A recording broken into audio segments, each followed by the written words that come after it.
રામકથાનું ફલ અને રામકથાથી એક જ સૂત્ર આપવામાં આવ્યું કે બસ આપણું આદર્શ જીવન કેમ બને.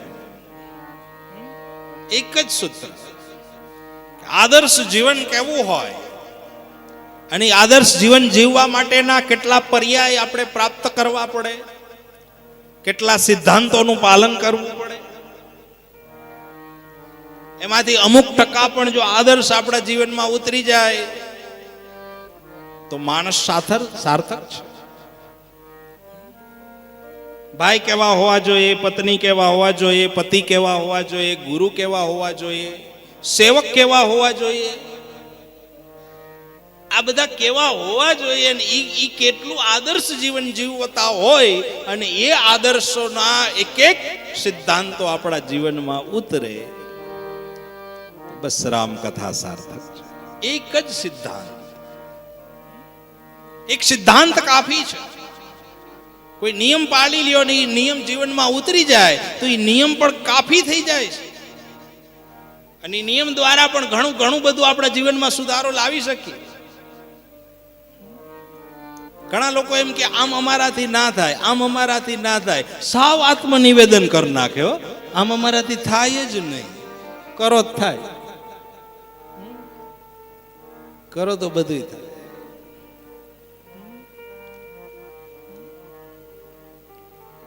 કઈક નિયમ, કઈક આદર્શ વૃત્તિ.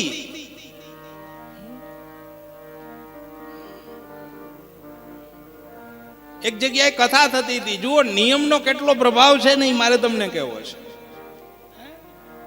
આદર્શ જીવનના નિયમો એ માણસ શીખવાડે. આજ પહેલો દિવસ, આજે આપણે માણસના ખાલી સિદ્ધાંતો જ સાંભળવાના છે.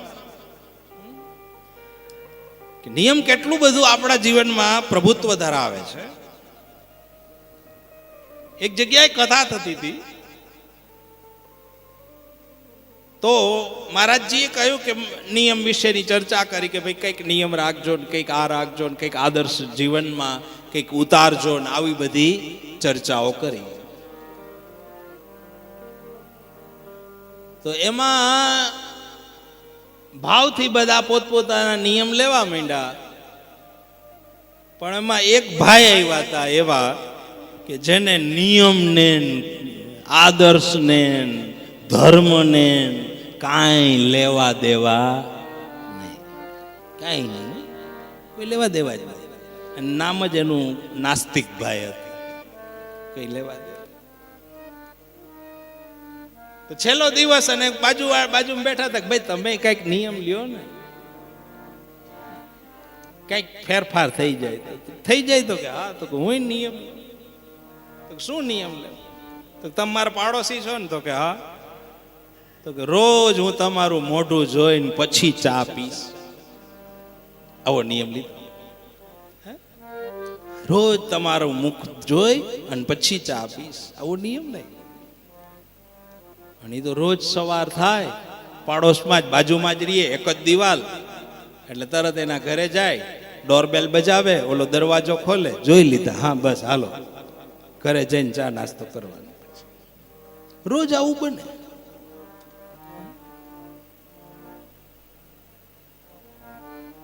જઈ આવે, કઈક દરવાજો ના ખોલે તો આ વંડીએ ચડીને જોઈ આવે. ઓલા ભાઈ દર્શન દઈ દે, આ તરત જ કે હવે ચા પાણી નાસ્તો કરાય. એને તો મૂળ મુદ્દો ઈ આના દર્શન થઈ જાય, ચા પીવાનો એમ. ઓલું બીજું કઈ ધર્મનું કઈ એવું કઈ હતું જ નહીં એને.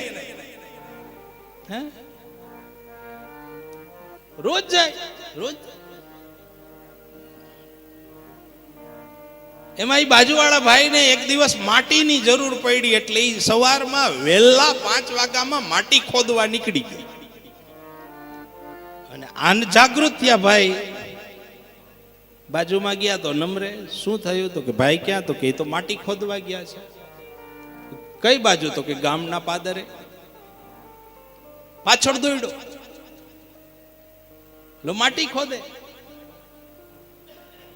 અને એમાં માટી ખોદતા ખોદતા સોના મોરનો ઘડો ભાઈ ને મળ્યો, અને પાછળથી જે ઓલો નિયમ વાળો ભાઈ હતો ને એ પાછળથી આવ્યો. ના હાથ ઊંચો કરીને, ભાઈ સીતારામ, ઓલા આમ જોયું ત્યાં તો ઓલા ભાઈ હતા નાસ્તિક ભાઈ. શું થયું તો કે બસ જોઈ લીધું. એને એમ કે આને સોનામોર જોઈ લીધા.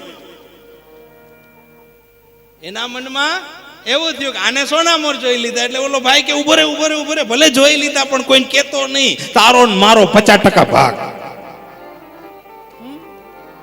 હવે વિચાર કરો, આ નાસ્તિક ભાઈ જેને કાંઈ લેવા દેવા નહીં ધર્મ હારે કર્મ હારે, અને એને આવો નિયમ લીધો અને 50% ભાગીદારી થઈ ગયો, તો સારા નિયમ લ્યો તો કેટલા ભાગીદારી.